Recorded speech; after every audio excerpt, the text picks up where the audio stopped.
All right, happy Sunday morning. It's about 10 a.m. West Coast time. What is it? July 20th. Oh, today's 6 months.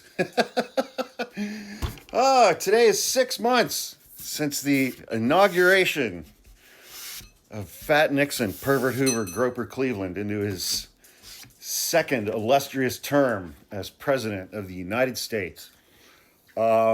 Jesus Christ. Time flies.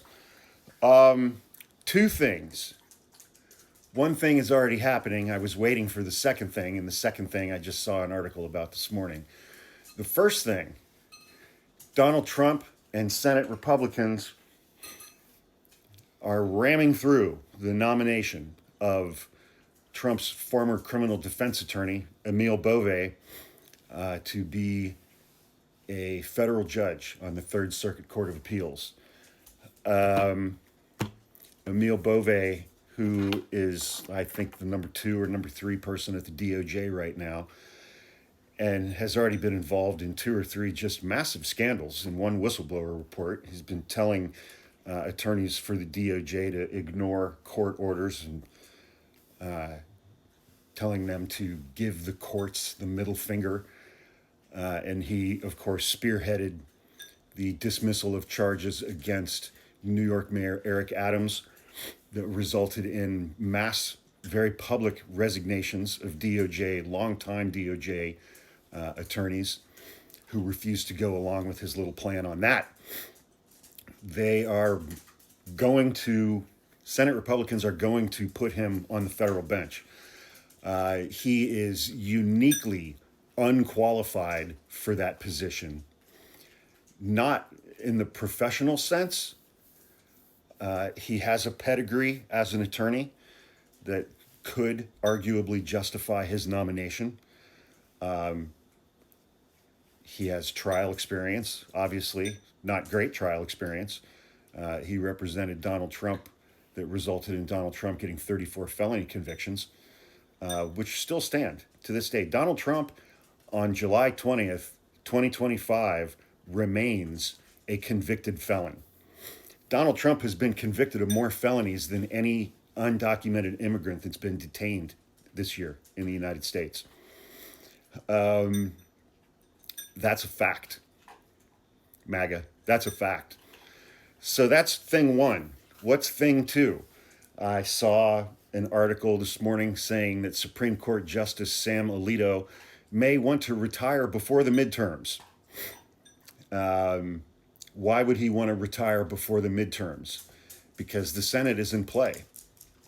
Democrats, it's not a huge chance, but because of Trump's policies, because of the Epstein list and things like that, Democrats have a realistic chance of retaking the Senate this November.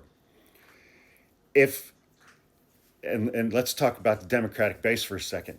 If Democrats take control of the Senate for the next 2 years, and during that 2-year period of time, Justice Thomas or Alito resigns from the bench, if Democrats control the Senate and they confirm a Donald Trump nominee to the Supreme Court, I don't care who it is, that'll be that for the Democratic Party and their base. That will be the end of their relationship. If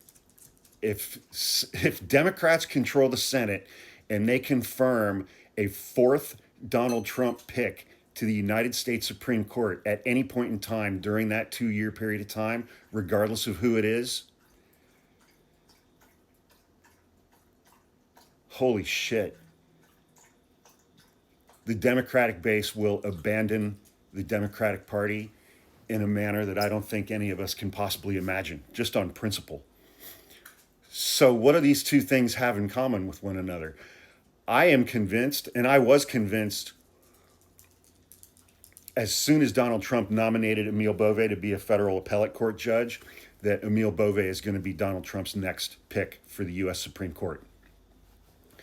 And if Trump wants to make that happen, he's going to have to get that done before the midterm elections, because Republicans still control the Senate until January at least. Until a year from January, excuse me.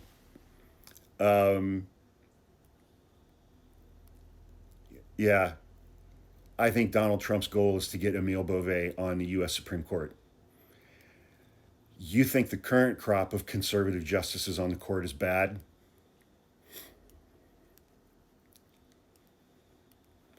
Emil Bove on the U.S. Supreme Court would objectively be an absolute abomination to the rule of law in this country, as if it couldn't get any worse.